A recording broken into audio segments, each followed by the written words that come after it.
cumprimentar todos com a paz do Senhor. Amém? Glória a Jesus. Quero cumprimentar você também que está em casa aí nos acompanhando pelas redes sociais. Que você tenha uma boa noite nos assistindo e que a bênção do Senhor também alcance sua vida e sua casa aí, ok? Irmãos, gostaria de compartilhar com vocês uma palavra.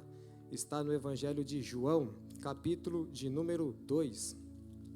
Uma palavra muito conhecida que, por sinal, até se tornou um dito popular quando há uma transformação brusca de alguma coisa.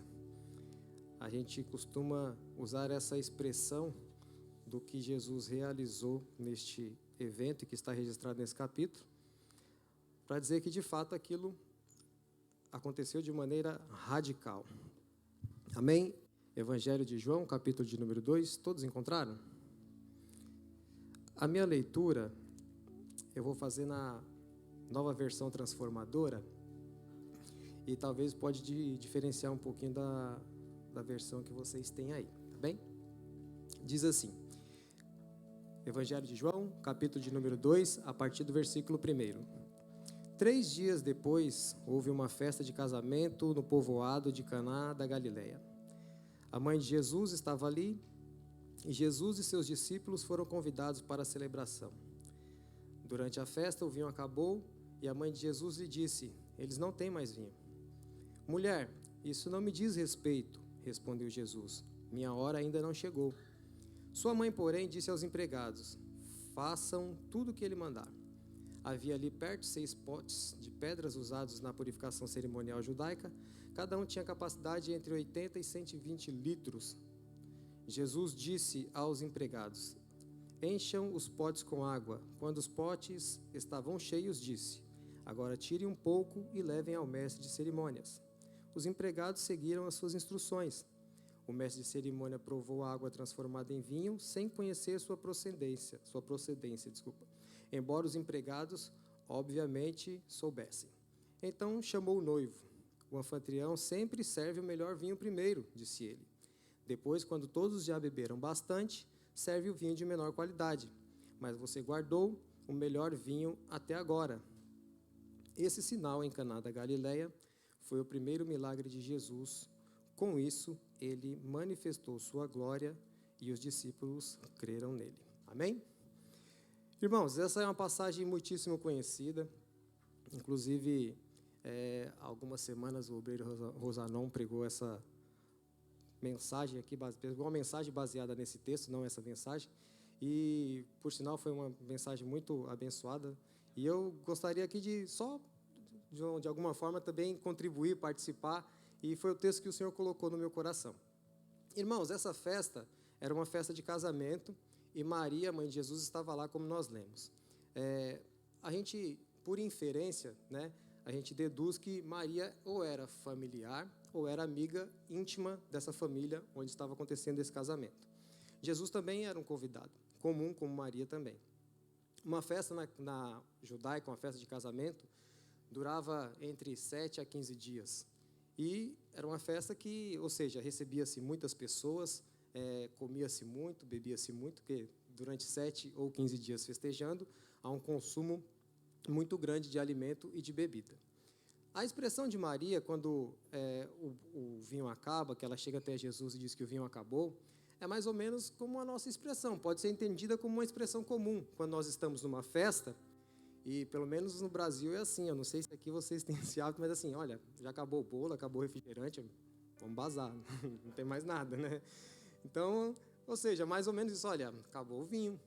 E a resposta de Jesus é uma resposta para quem lê assim de imediato, parece que até um tanto hostil, um tanto grosseiro, um tanto rude. Mas não é, porque naquela época era habitual tratar a mulher assim, mulher, né? Hoje como senhora ou senhorita, enfim. Então não foi uma expressão, a resposta de Jesus não foi uma expressão rude. Mas interessante a gente notar aqui que Maria, ela guardava algumas coisas no seu coração, que talvez só Maria guardava. Por exemplo, a Bíblia diz que um anjo, em Lucas 2, capítulo 2, versículo 8 a 19, apareceu aos pastores que estavam pastoreando, anunciando o nascimento do Senhor e Salvador Jesus Cristo, que nascia hoje na cidade de Davi, em Belém. E assim que os anjos foram embora, eles se retiraram e chegaram ali e encontraram Maria numa manjedoura, que tinha acabado de dar à luz ao menino Jesus. E eles contaram toda essa história, que os anjos apareceram e lhes comunicou todas essas coisas. E diz no versículo 19 que Maria guardava todas essas coisas no seu coração e sobre elas refletia. Lucas 2, continuação desse mesmo capítulo, depois de o menino já ter crescido, ele foi apresentado no templo. E diz que lá no templo existia um homem chamado Simeão, um homem justo, piedoso, e que ele esperava a consolação de Israel. E sobre ele, diz a Bíblia, que estava o Espírito Santo de Deus. E impulsionado pelo mesmo, ele foi até o templo. E quando ele chega até o templo, ele encontra Maria e José levando o menino Jesus para ser apresentado conforme a lei. E aí ele disse assim, porque o próprio Espírito tinha revelado que ele não morreria sem antes ver o Cristo. E quando ele pega o menino, ele diz assim: agora, Senhor, pode me despedir em paz o teu servo, segundo a tua palavra, porque os meus olhos já viram a tua salvação. Então Maria guardava essas coisas no coração.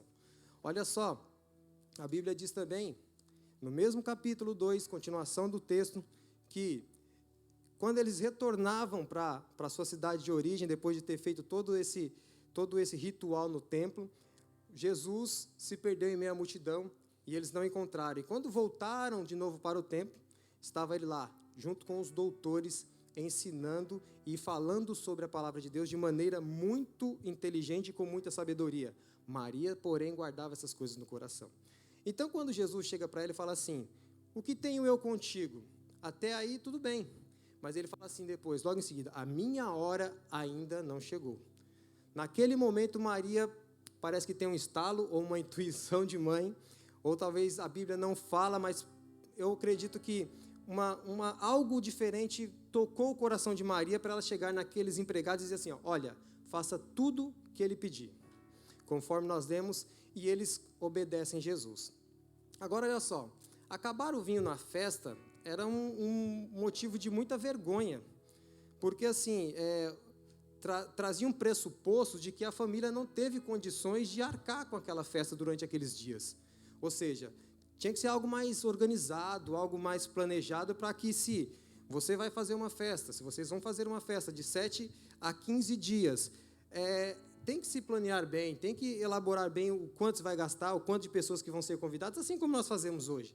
E isso pressupõe que ou as pessoas não planejaram bem ou não tinham recurso suficiente para comprar comida e bebida para aquele pessoal que participaria da festa.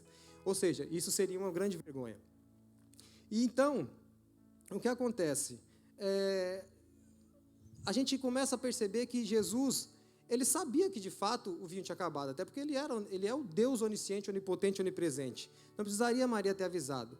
E naquele momento, olha só, Jesus disse: mulher, crê que minha hora vem, e neste monte, nem em Jerusalém adorareis ao Pai. Por que eu estou lendo esse versículo? Porque quando ele fala mulher, que eu disse que aquela expressão parecia até ser uma expressão rude, não era, porque ele fala isso também com aquela mulher samaritana. Ele encontra uma mulher samaritana e fala assim: mulher, nem aqui e nem em Jerusalém, e nem neste monte de Jerusalém adorareis ao Pai. Ou seja, ainda vocês precisarão me adorar em espírito e em verdade. A expressão mulher é uma expressão comum. A mesma coisa acontece quando ele está sendo crucificado e Maria e João estão chorando aos pés da cruz. Ele fala assim: mulher, eis aí o teu filho. Ou seja, a expressão mulher é uma expressão comum e que Jesus dirigiu essa expressão tanto para Maria como para outras mulheres. E olha só, quando ele fala isso, mulher, e depois ele fala: ainda não é chegada a minha hora, acredito eu que ali existiu um rompimento de uma relação íntima de filho e mãe, como natural, porque ali ele se apresenta como Deus agora, e não há nenhum registro na Bíblia de Jesus chamando Maria de mãe, embora era a mãe dele, mas ele não chama de mãe. E naquele momento parece que quebra essa relação de mãe e filho natural, no sentido de agora eu sou o seu senhor e você é serva, percebe? Eu não sou mais, não você é a senhora e eu sou o filho, eu sou o Senhor, Deus prometido, Messias, e você é a serva. E essa expressão, Maria percebe, e ela percebe que não é uma coisa que tenta diminuí-la, até porque se Deus, ou se as pessoas, Deus não, se as pessoas tentam diminuir a mulher, até com piadas, quando dizem que foi a mulher que errou no Éden, e por isso que nós vivemos assim, porque foi ela que foi tentada, foi ela que cedeu, foi ela que caiu, Deus honrou muito mais as mulheres quando colocou dentro do ventre de uma mulher o Salvador, o Messias. Então, assim, às vezes, homens brincam com piadas, com charcotes, falando, se não fosse a mulher. Não, Deus honrou num padrão muito mais elevado do que o homem, a mulher. Ou seja, ela carregou o seu próprio filho, o próprio Deus. Então, o que nós podemos ver? Que Maria, de fato, que Jesus, de fato, rompeu aquele relacionamento de mãe e filho, e passou a ser de servo e serva, de senhor e serva, de Deus e de adoradora. Agora, olha só, Maria compreendeu o que Jesus quis dizer, pela maneira como ela respondeu.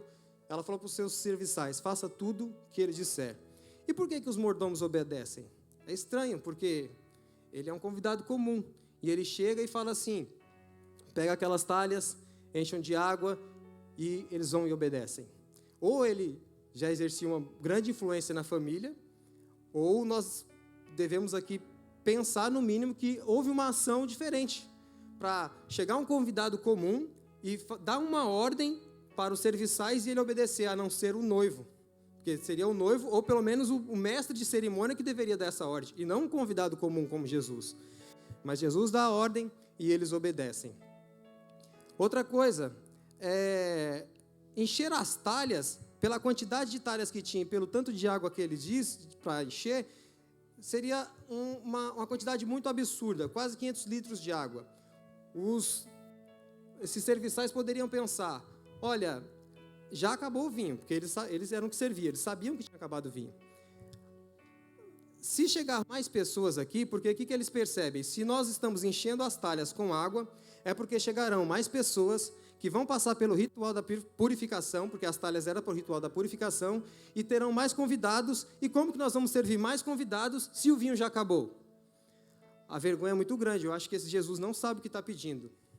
Eu acho que esse Jesus não sabe o que está fazendo. Porque se vai encher mais 500 litros de água nessas 6 talhas, é porque vai vir muita gente ainda para participar da festa. E mesmo assim eles obedecem. Ou seja, eles imaginaram que poderia vir uma vergonha muito maior. E assim obedeceram. Pegaram e fizeram o que Jesus pediu. Então, com os serviçais, eu já aprendo aqui que o princípio da obediência, ele é fundamental para nós vivermos milagres. Tem que ter fé, mas o princípio da obediência, ele é fundamental para nós vivermos milagres. E olha só, quando Jesus fala conosco sobre a obediência, ele diz assim, no capítulo de Mateus 28:19, portanto, façam discípulos que vão a todas as nações, batizando em nome do Pai, do Filho e do Espírito Santo, ensinando a obedecer tudo que lhe ensinei e ordenei. Ou seja, o princípio da obediência é um princípio que Jesus passou para os discípulos passarem adiante, e nós recebemos esse princípio e passarmos adiante também. Então, obedecer a Deus é um princípio fundamental para quem quer viver milagre. E olha só, o que esse milagre pode significar, o que nós podemos aprender com ele? Esse milagre da transformação da água em vinho, ele pode ter diversos significados. E a teologia, na verdade, não consegue explicar definitivamente qual é o sentido desse milagre, mas nós podemos tirar por inferência muitas coisas aqui. Agora, antes de nós entrarmos nisso, olha só que interessante. Quando Jesus pede para os serviçais trazerem aquelas talhas e encherem de água, o noivo nem se deu conta do que estava acontecendo. E aí nós podemos ver que lá no final do texto, diz assim o mestre de cerimônia, quando ele prova o vinho transformado, olha, você guardou o melhor vinho para o final, fez ao contrário do que as pessoas costumam fazer, ou seja, o noivo não tinha tomado conhecimento da falta de vinho. Então, deixa eu te falar uma coisa, a festa continuou acontecendo normalmente e o noivo não percebeu. E Jesus resolveu o problema sem que o noivo tivesse a ideia de que havia um problema na sua festa. Agora, pegando a festa e tentando trazer mais para o nosso dia a dia, que a festa da nossa vida, às vezes está correndo tão bem as coisas da nossa vida, e tem coisas que estão acontecendo tudo para dar errado, e nós nem tomamos conhecimento, mas Jesus chega e já conserta sem que você saiba. Quantos livramentos você já recebeu? Quantos livramentos nós nem temos consciência de que já fomos livrados, porque Jesus foi lá e fez. Foi lá e nos protegeu, nos guardou. E da mesma forma que a festa da nossa vida pode estar indo muito bem, como essa festa desse casamento, às vezes um detalhe, como uma falta de vinho, uma falta de organização, uma falta de planejamento, pode pôr toda a festa a perder. Eu não sei o que você está fazendo, eu não sei o que você está planejando, eu não sei que festa da sua vida você vive agora, mas às vezes pode ser que um detalhe ponha tudo a perder. E se de repente esse detalhe já chegou, olha só, se você tem conhecimento disso, pede para Jesus que Ele vai te abençoar. E se esse detalhe que vai pôr tudo a perder, você nem teve conhecimento ainda, Jesus ainda tem o poder, como Ele fez nessa festa, de chegar e resolver sem que você saiba.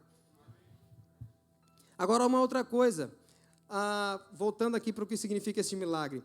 Esse milagre, nós podemos aprender algumas coisas com ele. Por exemplo, podemos dizer que é uma transação da antiga aliança para a nova aliança.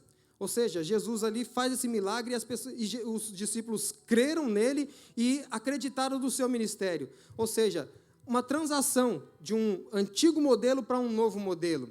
O término da lei e o início da graça. Porque João 1, 15, 17 diz assim, João dá testemunho dele, e ele exclama, aquele de quem eu falo, aquele que vem depois de mim é superior a mim, porque já existia antes de mim. Todos recebemos da sua plenitude, graça sobre graça, pois a lei foi dada por intermédio de Moisés, e a graça e a verdade por intermédio de Cristo. Então ele veio, e isso pode simbolizar a transição de um modelo para o outro. Podemos aprender também que o casamento é uma instituição que Deus abençoa, porque Jesus estava lá. Ou seja, eu não sei como o seu casamento está, eu não sei como que está a sua vida conjugal. Hoje eu estive a conversar com um homem de Deus, uma pessoa que eu gosto muito, e está vivendo problemas seríssimos em seu casamento. E eu não sei como está o seu, eu sei que o dele não está muito bem, mas eu quero dizer uma coisa, é uma instituição divina, que Deus abençoa, e não importa o estágio que está seu casamento, Deus quer abençoar ainda mais. Se tem coisas fora do lugar, Ele quer pôr, se está bem, Ele quer melhorar ainda mais, porque Ele tem poder para isso. Outra coisa que nós podemos aprender é que Maria, por mais que ela foi abençoada e honrada entre as mulheres, ela não manda em Jesus. Olha, acabou o vinho, o que eu tenho contigo, mulher? Embora eu estou exagerando a expressão, talvez não tenha sido assim, né? Mas Maria não manda em Jesus. Mas podemos aprender com Maria que podemos pedir para Jesus, podemos pedir para a pessoa certa, ou seja, é um princípio de oração, saber para quem devemos pedir. Outra coisa que podemos aprender com isso, que Deus se preocupa com aqueles que são desfavorecidos ou que estão sendo desfavorecidos. Aquele casal que estava se casando naquele momento e estava prestes a passar uma grande vergonha, como eu já citei, mas Jesus foi lá e entrou com suprimento, com a provisão naquele casamento. Olha só, eu não sei o que você passa, eu não sei qual é a provisão que você necessita, mas Deus tem provisão para a sua vida. Podemos entender que Jesus, Ele é a solução de problemas que ainda nem assolou por completo, como esse da falta de vinho, evitando assim um grande desastre e vergonha. E podemos também dizer que, como pode dizer, a entrega de um homem a Cristo, a Deus, é uma mudança tão radical que nós falamos assim, Ele mudou da água para o vinho. E de fato é isso que acontece. Podemos usar isso como exemplo, porque olha só, as talhas continham água que servia para a purificação, não é verdade? E era uma purificação momentânea. Aqueles que chegavam até as talhas, lavavam, era purificação, era uma limpeza, era uma higiene, era algo externo, que simbolizava uma limpeza interior, mas que na verdade não era, porque Jesus disse que eles estavam bonitos por fora, mas por dentro era como sepulcros caiados, isso dizendo aos fariseus, mas também aqueles que tinham esse mesmo tipo de prática, também tinham esse mesmo tipo de comportamento, de repente esse mesmo tipo de interior, mas Jesus, ali naquele momento que Ele transforma a água em vinho, a transformação acontece dentro do vaso, ou seja, é dentro de nós, que somos vasos, mesmo que estejamos rachados, como Paulo disse, mas é dentro de nós. Talvez existia aqui dentro de nós uma água que de repente, depois de tanta limpeza, de tanta purificação, se tornou suja, mas Jesus transformou em vinho, através do seu sangue poderoso, que nos lava, redime e salva. Aleluia, glória a Deus. E o casamento foi o cenário que Ele utilizou para revelar que, de fato, Ele era o Senhor. Foi o melhor ambiente para revelar a relação de noivo com a noiva. João descreve esse texto, o próprio apóstolo João, no capítulo 2, que na boda de Caná houve um casamento onde Jesus se manifestou e fez o seu primeiro milagre. Mas João escreve em Apocalipse que há umas bodas para nós e o Cordeiro, a igreja e o Cordeiro. O noivo estava lá, o noivo é Jesus e nós somos a igreja. O mesmo João faz uma relação, faz uma comparação de Jesus nas bodas de Caná, em Apocalipse, nós nas bodas do Cordeiro. Este sinal diz que foi o primeiro que ele realizou. Foi na Galileia e começou a realizar muitos milagres depois disso. Só que eu não consegui encontrar na Bíblia qual foi o último que ele realizou. Porque até hoje ele realiza milagres. Porque até hoje ele realiza milagres. E ele quer realizar milagres na sua vida. Ele quer realizar milagres na sua vida hoje. Esse casamento traz alguns ensinamentos que nós devemos aplicar para as nossas vidas. E eu acredito que o Senhor tem coisas novas para nós. Assim como Ele transformou aquela água em vinho, Ele quer pegar coisas em nossas vidas e transformar radicalmente. É pegar uma substância que não tem nada a ver com a outra que foi transformada. Quando nós falamos que somos nova criatura, de fato as pessoas têm que olhar para nós e falar assim: olha, realmente, você não tem nada a ver com aquele Marcos que eu conhecia. Você não tem nada a ver com aquele Luiz que eu conhecia, com aquela Joyce, com aquele Telmo que um dia eu conheci. Você é outro, literalmente você é outro. E nós temos que continuar a dar esse testemunho. E as pessoas têm que ver através de nós a mudança da água para o vinho e entender que isso é possível e que pode acontecer na vida delas também. Porque existe uma grande nuvem de incredulidade, até mesmo da existência de Deus e principalmente do seu agir. E eu digo isso porque eu convidei uma pessoa para participar do nosso GV e o assunto era fé. E aí falamos tudo sobre a nossa fé e falamos de pensamento positivo, de uma série de coisas. E ele falou: olha, eu não consigo acreditar. E nós oramos para que Deus pudesse dar fé. Estamos orando assim. Porque as pessoas têm uma dificuldade de acreditar até mesmo em Deus. Agora imagine, se você não acreditar em Deus, como você vai acreditar que Deus pode fazer alguma coisa? Então nós temos que, de fato, ser a revelação desse Deus viva, a carta escrita desse Deus, como Paulo falou, ser o perfume dele por onde nós passarmos, para que as pessoas possam olhar e de fato ver que existe uma transformação nas nossas vidas, ou pelo menos que nós não somos igual às pessoas que estão aí. No sentido de conduta, no sentido de moralidade, no sentido de integridade, no sentido de sinceridade. As pessoas não conseguem encontrar isso hoje, mas nós temos que ser a referência disso para essa sociedade. Se de fato nós tivermos sido transformados da água para o vinho. Amém? Então, irmãos, é isso. Coisas bem rápidas, até me atrapalhei um pouco aqui, porque eu gosto de deixar só os tópicos que eu fui escrevendo, então eu me atrapalhei um pouco, mas o que eu aprendo? A obediência é um princípio para ter milagre. Saber pedir para a pessoa certa. E entender que a purificação que Jesus fez é no nosso interior. Porque onde aconteceu o milagre? Foi dentro do vaso ou foi na caneca do mordomo? E aí? Eu acredito que foi dentro. Porque depois, na hora que ele dá a água transformada, já está no passado, diz que ele dá água transformada, ele não fala assim, dá água em processo de transformação, dá água transformada para o mestre de cerimônia, e ele prova e diz assim, esse é o melhor vinho que eu provei. Então o milagre acontece dentro, é dentro de nós. Se você quer viver milagre, primeiro você tem que deixar o milagre acontecer dentro de você. Entregue sua vida a Cristo, entregue sua vida a Ele por completo, porque tem muitas vezes nós confiamos em Deus, e parece que entregamos tudo, mas existe ainda áreas de nossa vida que parece que não está entregue completamente ao Senhor. Então entregamos tudo a Ele para que Ele possa mudar de fato, para que Ele possa transformar e nós verdadeiramente viver uma vida transformada em Cristo. Amém? Então eu quero convidar você a orar, fique em pé, vamos orar, chamar o Ministério de Louvor aqui para adorar o Senhor em nome de Jesus. Vamos orar.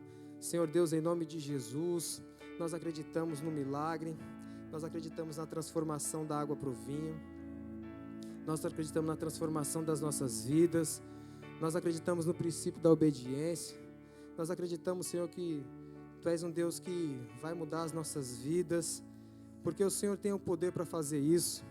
E queremos, ó Deus, desejamos isso, pedimos isso, ó Pai, assim como o Senhor atendeu a Maria, Senhor, quando ela disse que, olha, o vinho acabou, a princípio parecia que o Senhor não ia fazer nada, mas o Senhor se compadeceu da necessidade daquela festa e não deixou com que a festa acabasse. Ó Deus, é verdade que muitos de nós não temos vivido uma vida de festa, e parece que a festa já acabou faz tempo, ó Deus. Mas eu te peço, Senhor, traga alegria, Senhor, para a nossa festa. Traga alegria, Senhor, para aqueles que já não têm festa, Senhor, faz uma festa na vida deles.